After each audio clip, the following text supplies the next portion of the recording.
오늘은 박해자를 전도자로 부르시다라는 제목으로 우리 갈라디아서 말씀을 함께 나누려고 합니다. 저희 교회는 성탄절 전까지 10주 동안 이 갈라디아서를 통해서 함께 복음에 대해서 저희가 더 알아가고 은혜를 나누기를 원하는데요. 오늘은 그 두 번째 시간으로 박해자를 전도자로 부르시다라는 제목으로 말씀을 나누려고 합니다. 갈라디아는 특정한 도시나 장소가 아닌 소아시아 안의 어떤 지역을 지칭하는 것입니다. 그렇게 특정 교회를 향한 사도 바울의 그 다른 서신들과는 달리 갈라디아서는 다른 차이점이 있는 서신입니다. 갈라디아서의 큰 배경은 그 당시 바울을 통해 세워진 그 지역의 교회들이 그 지역과 그 교회 내에 유대주의자들로 인해서 굉장히 그 교회와 교인들이 큰 혼란에 빠져 있고 크게 흔들리게 되었습니다. 우리는 여기서 말씀을 본격적으로 알아가기 전에 먼저 유대주의자들이 어떤 사람들인지 우리가 알 필요가 있습니다. 유대주의자들은 그 당시에 유대인들과는 다르게 초기 기독교 내에 있었던 특정한 유대인의 그 무리를 지칭해서 유대주의자라고 불렀습니다. 이들의 핵심적인 가르침은 이러했습니다. 진정한 그리스도인이 되기 위해서 율법을 강조하는 것, 이것이 바로 유대주의자들의 핵심적인 가르침이었습니다. 쉽게 말해서 이들이 말하는 그 핵심은 그리스도인이 되기 위해서는, 내가 구원을 얻기 위해서는 믿음, 그리고 믿음 플러스 율법 준수가 반드시 수반되어져야 된다는 것을 이들이 강조한 것입니다. 그래서 구원을 위해서는, 그리스도인이 되기 위해서는 신앙도 너무 중요하고 다 중요하지만, 그 믿음 너무 중요하지만 그것만 가지고는 되지 않습니다. 그 믿음과 더불어 철저하게 모세의 율법에 대한 그 준수 또한 필요합니다. 함께 따라가야 합니다라는, 이것이 바로 새 메시지며 새로운 복음입니다 라고 강조하며 유대주의자들이 그 당시에 가르쳤던 것입니다. 그러나 사도 바울은 갈라디아서 1장에 이렇게 반박하며 이야기를 합니다. 다른 복음은 절대로 없습니다. 그 유대주의자들, 거짓 선생들로부터 나오는 그 다른 복음, 믿음 플러스 무언가를 더 요구하는 그 다른 복음은 절대로 없습니다라고 강하게 반박하며 강조하게 됩니다. 구원은 오직 믿음으로만, 은혜로만 가능합니다 라고 이야기하는 것이고, 이것 말고 혹시 무엇을 더 요구하거나 혹시 믿음 말고 무엇을 더 빼는 사람이 있다면, 그 복음을 전하는 자가 있다면 그 사람은 반드시 저주받을 것입니다 라고 1장 전반부에 바울은 이야기하고 있습니다. 하지만 그 당시 바울이 갈라디아서 서신을 쓸 때에는 이미 다른 복음으로 인해서 그 갈라디아 지역에 있는 많은 교회들, 그리고 그 안에 있는 성도들이 이미 흔들리고 있었고 혼란을 느끼고 있던 시기였기 때문에 어떤 결과가 발생이 되냐면, 바울은 자신이 양육했고 자신이 세운 사람들로 하여금 다시금 반대로 도리어 그들에게 자신의 사도성을 의심받고, 그리고 자신이 전했던 그 십자가 복음을 의심받는 상황을 맞이하게 됩니다.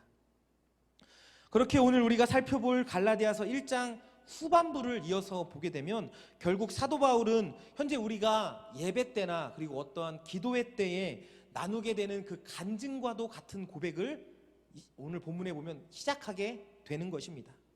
그러나 사도 바울의 이 고백은 사도행전 22장에 나타났던, 그리고 26장에 나타났던 그 사도 바울의 회심 그 이후, 회심의 경험 그 이후에를 간증하는 것과 굉장히 다른 성격을 지니고 있습니다. 일반적인 영감을 나누지도 않고요, 무엇을 주목하기 위해서 드러내는 것이 아니라 자신의 사도성을 의심하고 있는 그 사람들을 향해서, 그리고 바울 자신이 전하는 그 십자가 복음의 메시지를 평가절하하고 있는 그 사람들을 향해서 반박하는 것이고, 오직 그들에게 하나님의 은혜만 바라보게 하는데 그 목적을 오늘 본문에서는 나타나고 있는 것입니다. 그럼 오늘 본문을 좀 자세히 살펴보도록 하겠습니다. 우리 갈라디아서 1장 13절, 14절 두 절만 한번 먼저 읽어보겠습니다. 갈라디아서 1장 13절, 14절 함께 읽겠습니다. 시작. 내가 전에 유대교에 있을 때 한 행위에 관해 여러분이 이미 들었을 것입니다. 나는 하나님의 교회를 몹시 핍박했고 파괴하려고 했습니다. 나는 내 동족 가운데 나와 나이가 같은 또래의 많은 사람들보다 유대교를 믿는데 앞장섰으며 내 조상들의 전통에 대해서도 매우 열성적이었습니다. 아멘. 여러분, 우리가 너무나도 많이 들었고 잘 알고 있듯이 바울은 어떤 사람이었습니까? 그는 하나님의 교회를 핍박하는 것을 넘어섰고요. 그리고 그 복음을 무너뜨리려고 했던 자이고 그 복음을 파괴시키려고 했던 자가 바로 바울이었습니다.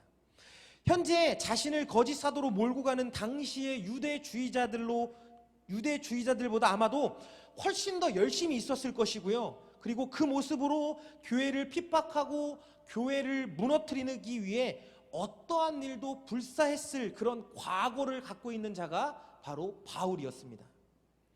기독교인들을 향해서 항상 증오가 충만했던 그 바울은 율법을 바탕으로 한 도덕적인 의로움을 추구하는 그 열정만큼은 당대에 자신을 따라올 자가 없습니다라고 이야기할 정도로 14절에 설명하고 있습니다. 그리고 14절 하반절을 보게 되면 바울은 이렇게 얘기합니다. 내 조상들의 전통에 대해서도 내가 매우 열성적이었다라고 이야기합니다. 이것이 무슨 말이냐면 그 당시의 관습법을 보게 되면 유대의 랍비들은 그 모세의 율법을 실생활에 확대해서 적용을 했습니다. 그 중에 대표적으로 구원을 이루려면, 우리가 구원을 얻으려면 할례 받는 것뿐만 아니라 우리가 먹는 것, 그리고 입는 것, 이렇게 실생활에 굉장히 작게 여겨지는 모든 것들 하나하나까지도 모세의 율법을 철저하게 준수해야 됐음을 이야기하는 것입니다. 그리고 이것을 이야기하면서 바울은 이미 그 모든 것은 자기가 이미 겪었던 것이고, 그리고 그 겪음을 넘어서서 그 모든 것들, 그 모세의 율법을, 실생활에 적용되어 있는 모세의 율법, 그 모든 것들을 이미 자기는 목숨을 바쳐 지켰던 그런 엄청난 사람이다. 나보다 더 열성적인 사람은 없었을 것이다 라고 그 고백을 바울은 하고 있는 것입니다. 그러나 여러분, 이 바울의 고백을 통해서 우리가 한 가지 반드시 기억해야 될 것이 하나 있습니다. 율법에 대한 바울의 열심과 성실함이 이때 당시에 당대의 최고의 수준이었을지라도 여러분, 바울은 세상의 의인일 수는 있었지만 하나님 앞에 의인일 수는 없었다는 것입니다.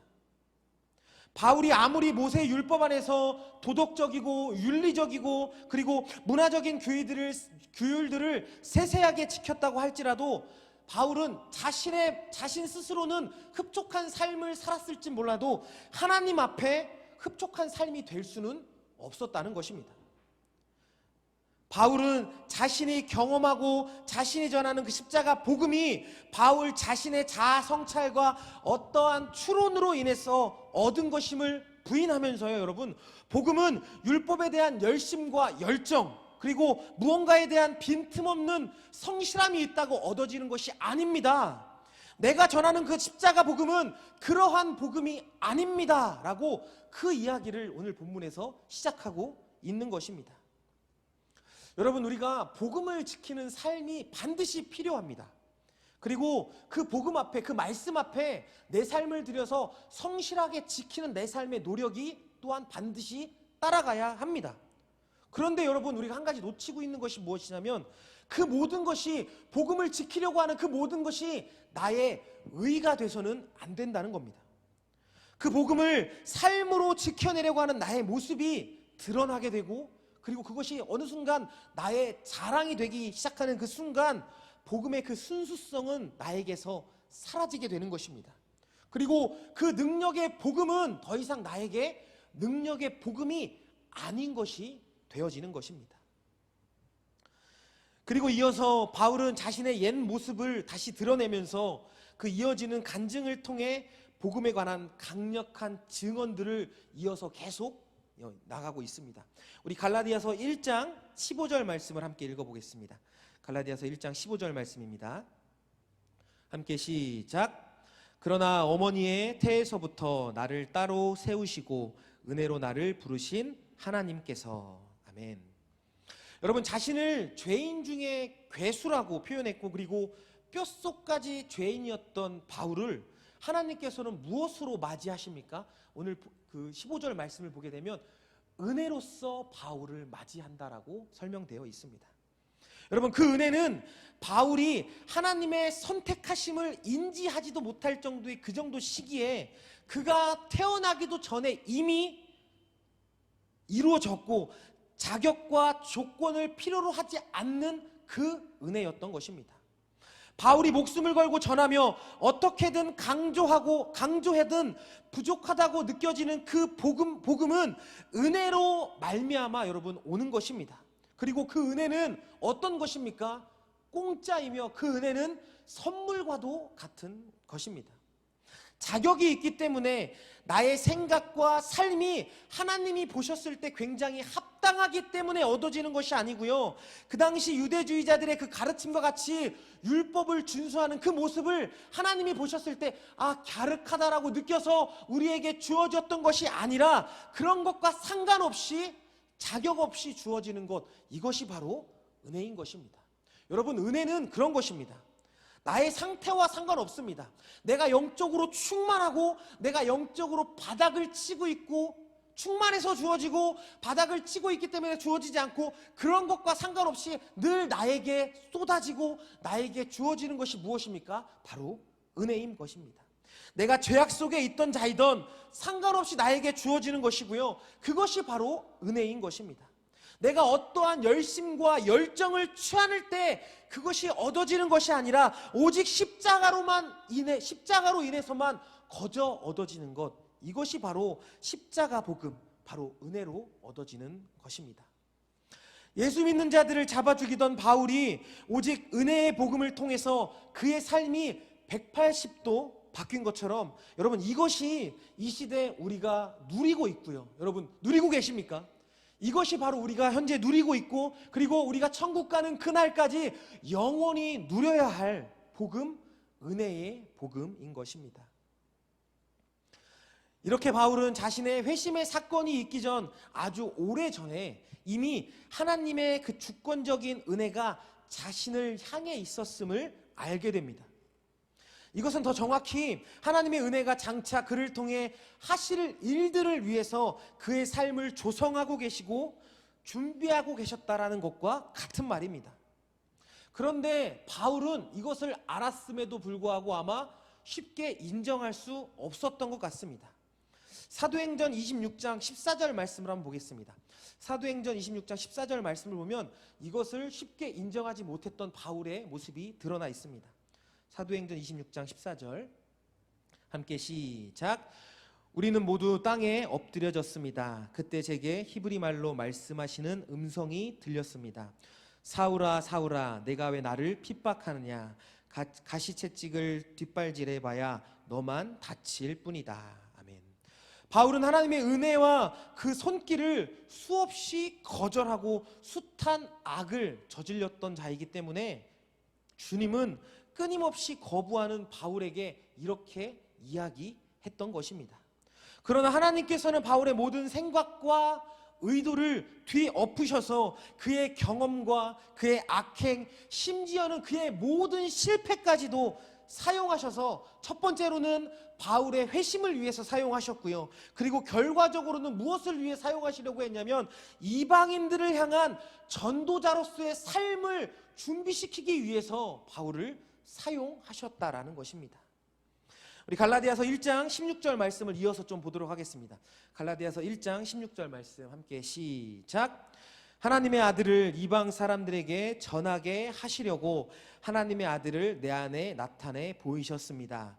그때 나는 사람들과 의논하지도 않았고. 아멘.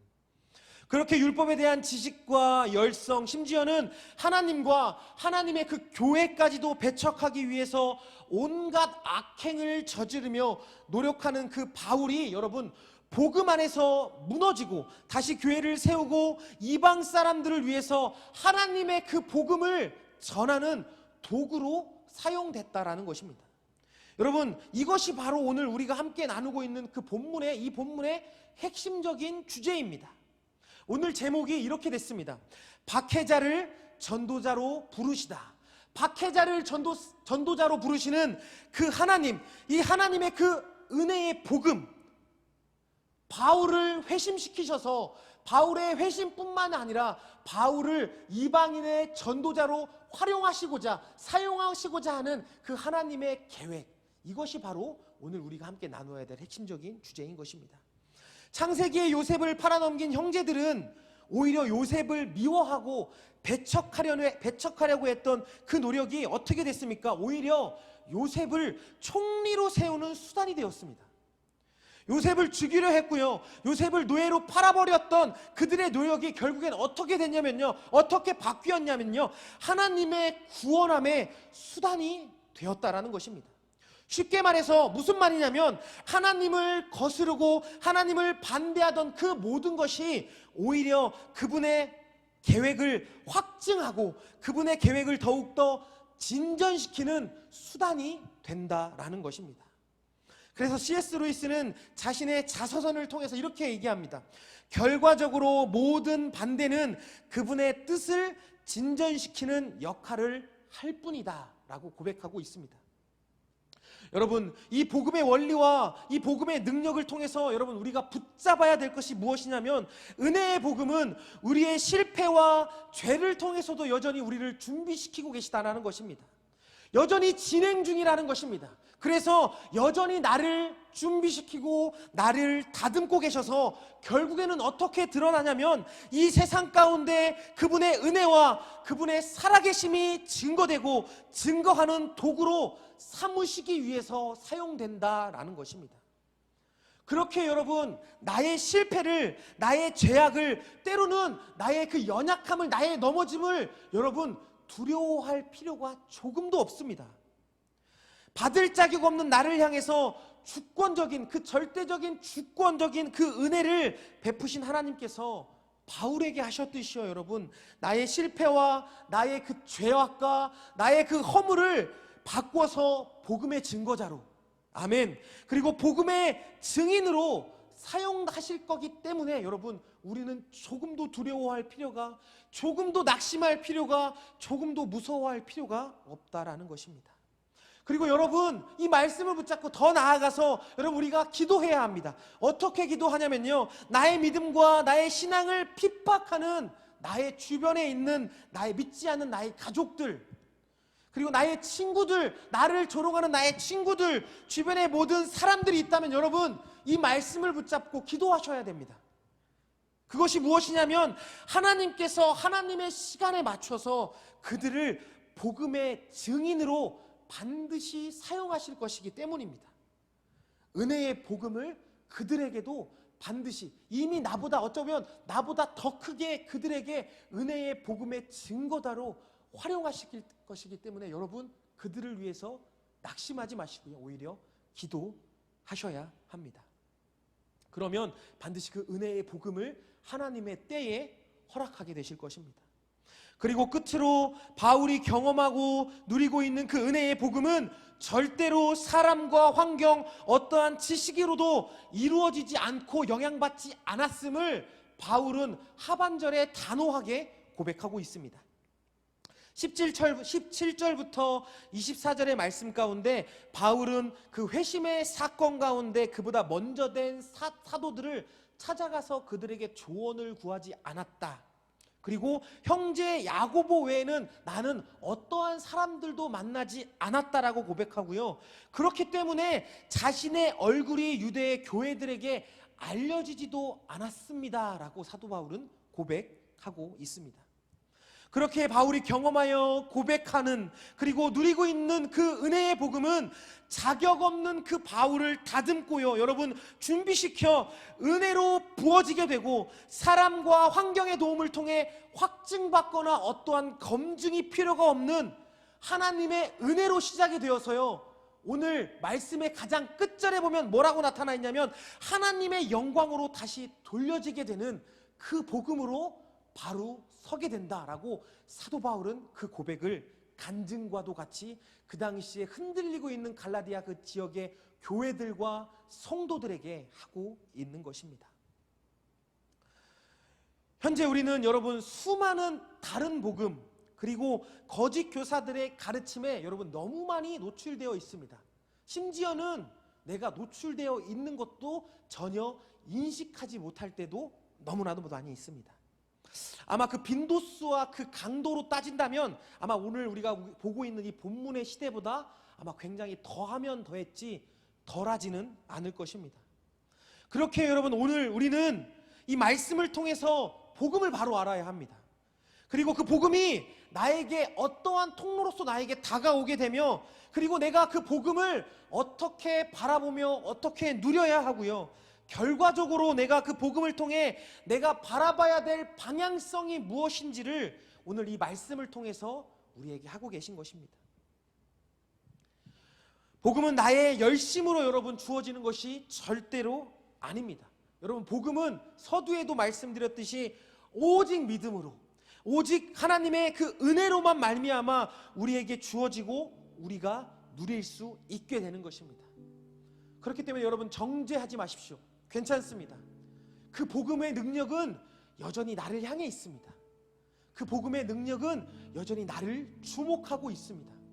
나의 열심과 말씀 안에서의, 물론 말씀을 잘 따라야 되고 삶으로 지키는 삶의 싸움을 물론 해야 합니다. 하지만 그것이 중심이 되는 것이 아니라 가장 먼저는 그 복음은 자격 없는 나에게 거저 주시는 하나님의 사랑이며 하나님의 은혜임을 여러분 반드시 기억하셔야 합니다. 그 은혜의 복음은 하나님의 절대적인 선물입니다. 여러분, 누군가에게 선물 받으면 기분이 어떠신가요? 짜증이 나시나요? 물론 그 선물의 내용물이 내 마음에 들지 않으면 짜증까지는 아니지만 굉장히 찝찝할 때도 있습니다. 그런데 대체적으로 선물이라고 한다면 받는 것 자체가 굉장히 행복하고 굉장히 즐겁습니다. 그리고 기대가 되고요, 이 선물로 하여금 내가 어떠한 기쁨을 누리게 될지, 이 포장을 뜯었을 때 나에게 어떠한 감동이 있을지 기대가 됩니다. 복음은 그런 것입니다. 하나님의 선물이고요, 그 복음의 뚜껑을 열어서 내 삶에 적용되는 순간 그 기쁨을 누리게 될 것이고요, 나의 어떠한 노력으로 얻어진 게 아니기 때문에 그저 그 복음 앞에 엎드려질 수밖에 없는 것입니다. 그 복음 앞에 두 손 들 수밖에 없고요, 그 복음 앞에 무릎 꿇을 수밖에 없는 것입니다. 오히려 그 은혜의 복음은 나의 허물과 죄악을 다듬는 역할을 합니다. 그리고 복음을 때로는 배척하고 그 굉장히 그 복음을 업신여기고 작게 여기고 이 모든 상황 속에, 이 모든 성향 속에, 이 모든 사람들을 향해서 하나님께서는 반대로 그들을 복음을 통해 사용하셔서 그들을 다듬어서 그들을 일으키셔서 복음 증거자로 사용하시는 그 능력이 또한 복음 안에는 있는 줄 믿습니다. 그렇게 우리가 은혜로 받은 복음을 붙잡아 누림으로 여러분, 은혜로 시작된 복음이 어디까지요? 하나님의 영광에 이를 때까지, 하나님께 영광 돌리는 삶이 될 때까지 여러분, 우리는 그렇게 복음을 붙잡고 나아가야 하는 것입니다. 나의 노력으로 주어졌다면 그 복음의 끝에는 나의 영광만 나타나게 될 것입니다. 왜요? 내가 노력했으니까요, 내가 열심히 했으니까요, 내가 충분히 그 자격 있는 행동을 했고 값을 치렀으니까요. 하지만 복음은 그런 것이 아니라 자격 없는 나에게 거저 주신 것이고 그냥 오는 것, 이 은혜로 시작해서 모든 과정들을 겪고 나를 다듬고 준비시켜서 어디까지요? 하나님의 영광에까지요. 이것이 우리가 현재 누리고 있는, 그리고 앞으로 영원히 우리가 누려야 할 그 은혜의 복음인 줄 믿습니다. 오늘 이 말씀을 통해서 우리가 그 복음 앞에 다시 서기를 원합니다. 하나님, 제가 이 복음 앞에 다시 서서 제 인생이 새로워지게 하여 주시고요, 저의 방향성이 재설정되게 하시고요, 그 끝에는 나의 영광이 아니라, 나의 잘 먹고 잘 사는 나의 의가 아니라 오직 하나님의 영광만을 위해서 달려가는 나의 삶이 되게 하여 주시옵소서라고 그렇게 기도하며 나아가는 우리 이시청년부, 우리 모든 예배자들 되시기를 간절히 소망합니다. 이 시간 우리 함께 찬양하시면서 이 말씀을 붙잡고 함께 기도했으면 좋겠습니다. 우리 다시 복음 앞에 이 찬양을 함께 하나님께 올려드리며 우리 복음 앞에 바로 서겠다고 그 결단하며 함께 믿음으로 나아가는 시간 되길 원합니다.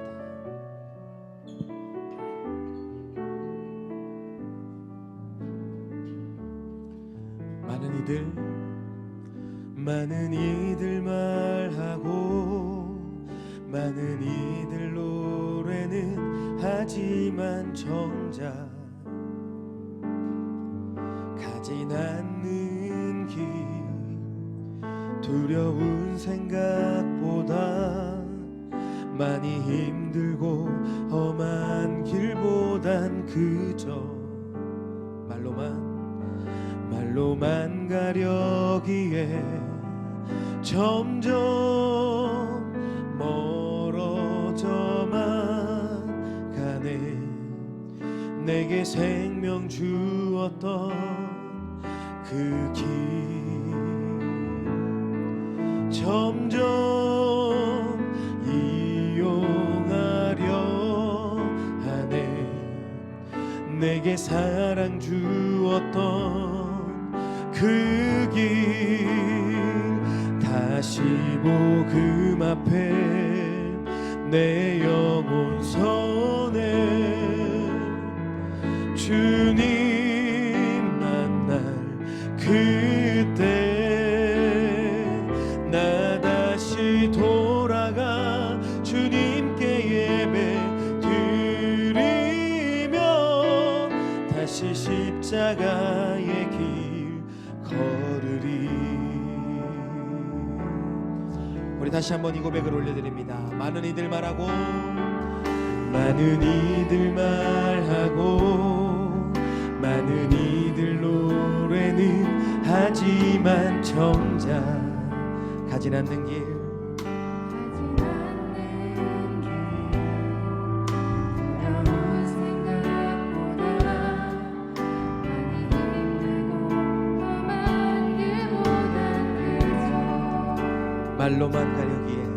말로만 가려기에 점점 멀어져만 가네. 내게 생명 주었던 그 길 점점 이용하려 하네. 내게 사랑 주었던 그 길 다시 복음 앞에 내 영혼 선에 주님 만난 그때 나 다시 돌아가 주님께 예배 드리며 다시 십자가의 길 걸으리. 다시 복음 앞에 내 영혼 선에 주님 만난 그때 나 다시 돌아가 주님께 예배 드리며 우리 이 고백을 전심으로 올려드립니다. 우리 믿음의 두 손 높이 들고 다시 복음 앞에 내 영혼 선에 주님 만난 그때 나 다시 돌아가 주님께 예배 드리며 다시 십자가의 길 다시 한번 다시 복음 앞에 아멘. 내 영혼 선에 주님 만나 그때 나 다시 돌아가 주님께 예배 드리며 다시 십자가의 길 이 시간 우리가 먼저 함께 기도할 것은 이렇게 기도했으면 좋겠습니다.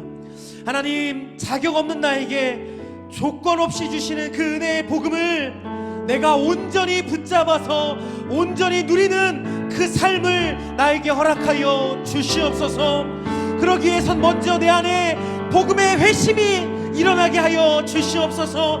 다메섹에서 바울이 그 복음의 회심을 경험했던 것처럼 하나님 다른 복음에 노출되어 있는 나를 통해서 복음의 회심을 일으키셔서 하나님 그 은혜의 삶이 하나님께 영광 돌리는 삶으로 하나님께 올려드리는 그 삶이 내가 사라지게 하여 주시옵소서. 우리 두 손을 높이 들고 주여 한번 외치고 함께 기도하며 나아가겠습니다.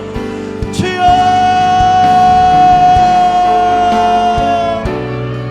하나님 자격 없는 나에게 그 은혜의 복음을 허락하신 줄 믿습니다. 하나님 그 복음을 내가 붙잡아 그 복음을 누리는 삶을, 그 복음을 전하는 삶을 살아낼 수 있는 그 은혜를 하나님 우리들에게 허락하여 주시옵소서. 내 안에 그 바울이 다메섹에서 복음의 회심을 경험했던 것처럼 하나님 나에게 먼저 그 복음의 회심이 일어나게 하여 주시옵소서. 그래서 그 복음 앞에 다시 온전히 서나가는, 다시 올바르게 서나가는 나의 신앙이, 나의 삶이 되어질 수 있도록 성령 하나님 인도하여 주시옵소서.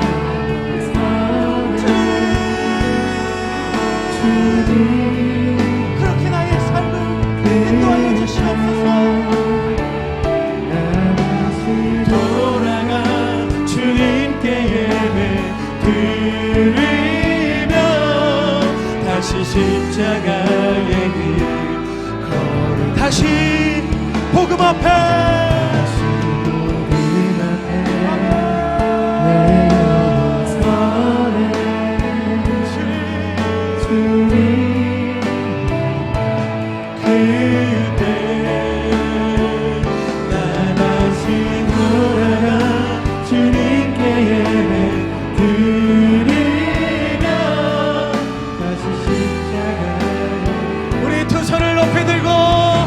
다시 복음 앞에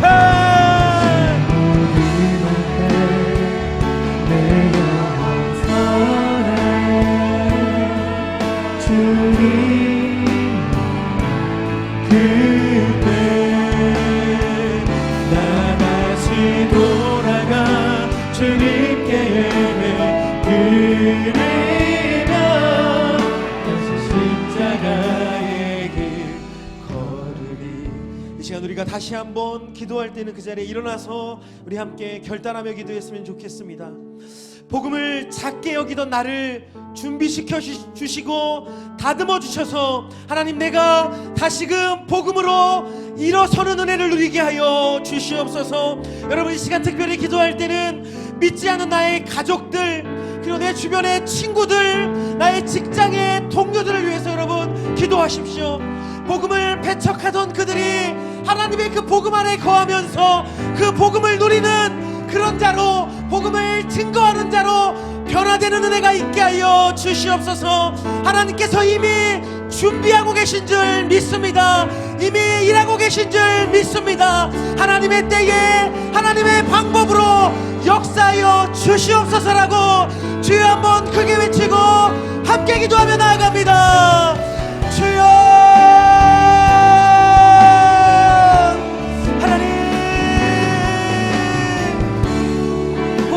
여기던 나를 준비시키시고 다듬으시는 그 하나님을 신뢰함으로 주님 내가 복음으로 온전히 일어서게 하여 주시옵소서.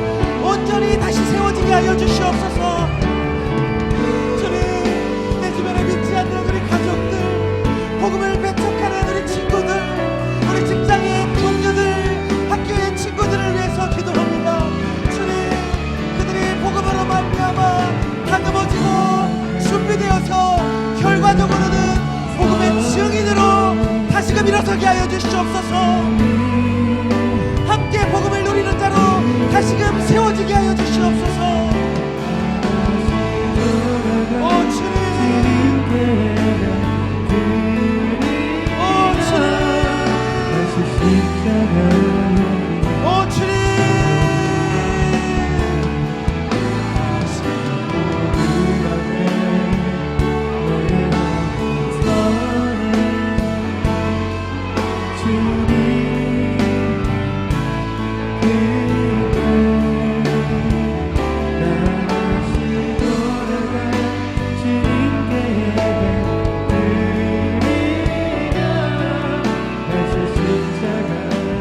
우리 이 고백을 올려드립니다.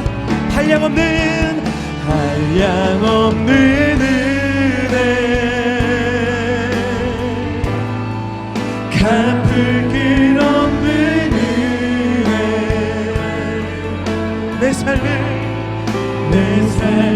에워싸는 하나님의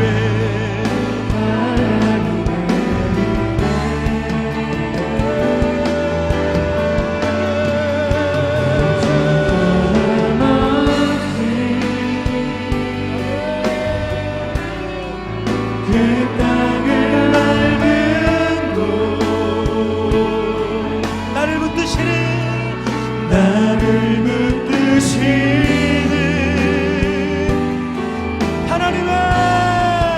하나님의 은혜,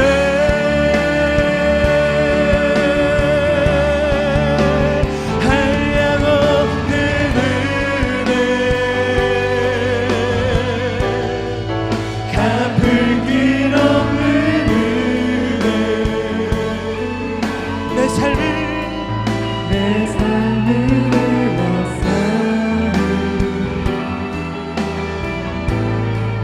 하나님의 은혜,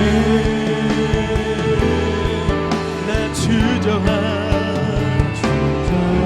없이 그 땅을 밟은 곳, 나를 붙드시는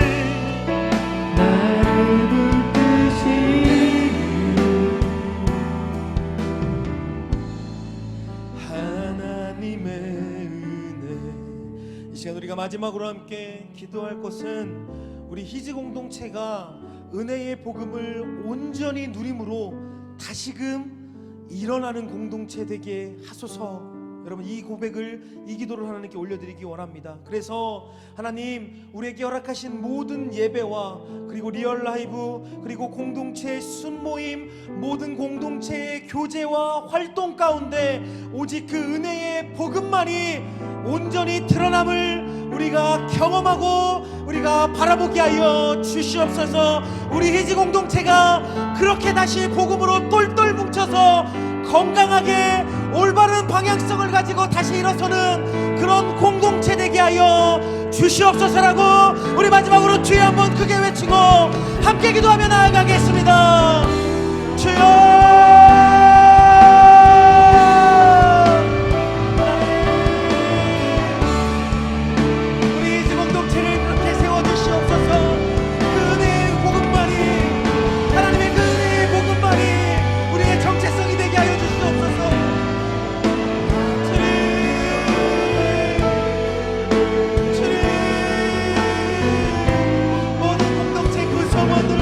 한 사람 한 사람이 그 은혜의 복음을 누리게 하여 주시고 그 은혜의 복음으로 말미암아 다듬어지고 새로워짐을 경험하여서 하나님, 우리의 모든 예배가 새로워지고 우리의 모든 모임이 새로워지고 주님 안에서 모든 것들이 새로워짐을 경험하는 아버지 그 공동체가 될 수 있도록 성령 하나님 인도하여 주시옵소서. 오 주님,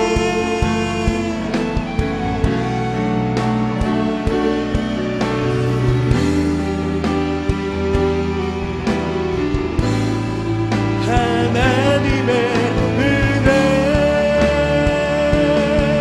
한량없는 은혜, 갚을 길 없는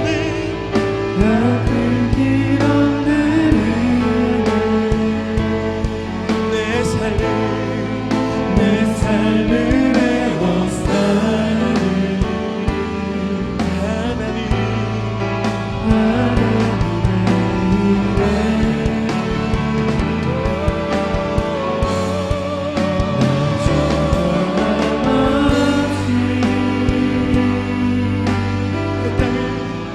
그 땅을 밟은 곳, 나를 붙드시는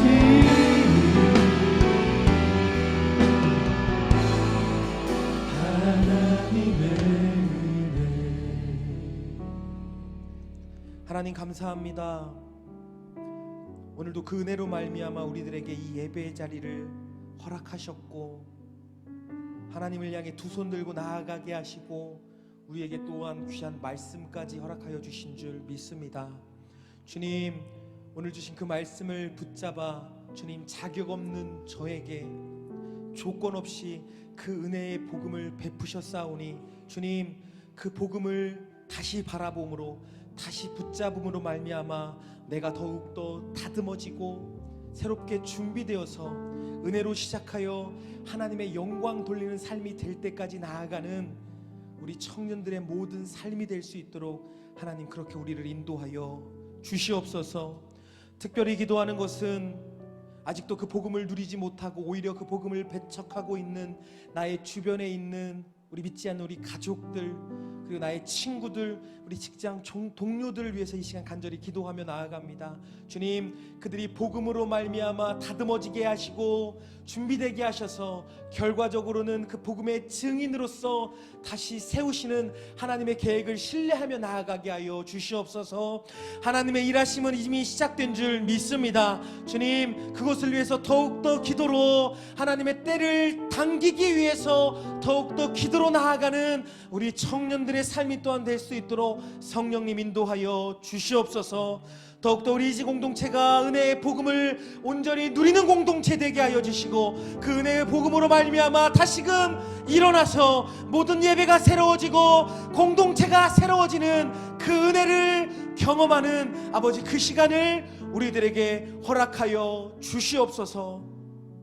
특별히 하나님의 그 은혜가 너무 커서 귀한 예물 하나님께 올려드립니다. 주님, 이 예물 귀하게 받아주시고 이 예물이 사용되는 모든 곳곳마다 하나님의 이름만, 하나님의 영광만 드러나는 귀한 예물의 손길이 되게 하여 주시옵소서. 이 모든 말씀 살아계신 예수님의 이름으로 간절히 기도드리옵나이다. 아멘. 우리 주기도문으로 오늘 예배를 마치도록 하겠습니다. 하늘에 계신 우리 아버지여, 이름이 거룩히 여김을 받으시오며 나라의 임하옵시며 뜻이 하늘에서 이루어진 것 같이 땅에서도 이루어지이다. 오늘날 우리에게 일용할 양식을 주옵시고 우리가 우리에게 죄 지은 자를 사하여 준 것 같이 우리 죄를 사하여 주옵시고 우리를 시험에 들게 하지 마옵시고 다만 악에서 구하옵소서. 나라와 권세와 영광이 아버지께 영원히 있사옵나이다. 아멘.